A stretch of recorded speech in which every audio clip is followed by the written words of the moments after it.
Hi hello ನಮಸ್ತೆ.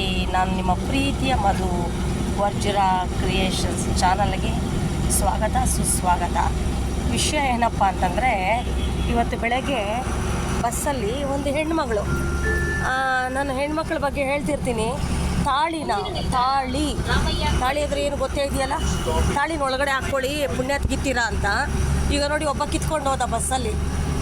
ಎಷ್ಟು ಬೇಜಾರಾಗತ್ತಂದರೆ, ಪದ್ಧತಿನ ಪಾಲಿಸ್ರಿ ಹೆಣ್ಮಕ್ಳೇ. ಏನಾಗಿದೆ ನಿಮಗೆ? ಬೇಜಾರಾಗುತ್ತೆ, ಹೇಳ್ಕೊಳ್ಳೋಕ್ಕೆ ನಾಚಿಕೆ ಆಗುತ್ತೆ. ಆ ತಾಳಿನ ಸ್ಟೈಲಾಗಿ ಆಚೆ ಹಾಕ್ಕೊಂಡಿದ್ಲು ಮಹಾತಾಯಿ. ಈಗೊಬ್ಬರು ಆ ಹೆಣ್ಮಗಳು ಯಾರೋ ಕಿತ್ಕೊಂಡು ಓಡೋದ್ರಿ. ಈಗ ಜಸ್ಟ್ ನಡೆದಿದ್ದ ಘಟನೆ ಫ್ರೆಂಡ್ಸ್ ಇದು.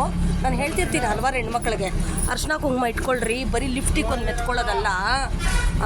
ಅರ್ಶಿನ ಕುಂಕುಮ, ಗಂಡ ಅಂದರೆ ಏನು, ತಾಳಿ ಅಂದರೆ ಏನು, ತಾಳಿಗೆ ಒಂದು ಬೆಲೆ ಇಲ್ವಾ?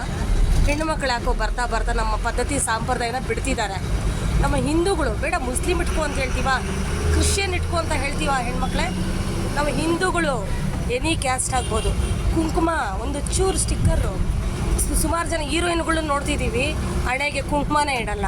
ಅದು ಅವ್ರಿಗೆ ದರಿದ್ರ. ಅರ್ಥ ಆಯ್ತಾ? ನಾವು ಹೇಳೋದು ರೂಢಾಗಿದ್ರೂ ಒಂದು ಅರ್ಥ ಇರುತ್ತೆ, ಒಳ್ಳೇದಿರುತ್ತೆ. ದಯವಿಟ್ಟು ಅರ್ಥ ಮಾಡ್ಕೊಳ್ಳಿ. ಈಗ ನೋಡಿ, ಆ ಹೆಣ್ಮಗಳು ಕತ್ತು ಚೈನ್ ಸಮೇತ ಹೊರಟಾಯ್ತು. ಈಗ ಹಾಕ್ಕೊಂಡು ಬಂದು ಸ್ಟೈಲಾಗಿ ಮುಂದಕ್ಕೆ ಯಾವನೊಬ್ಬ ಕಿತ್ಕೊಂಡು ಓಡೋದ ಬಸ್ಸಲ್ಲಿ.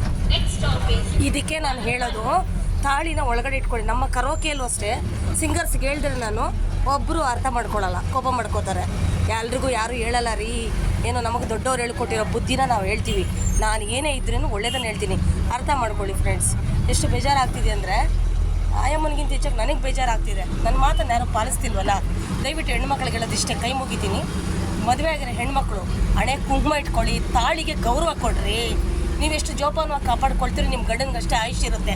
ಅರ್ಥ ಮಾಡ್ಕೊಳ್ಳಿ.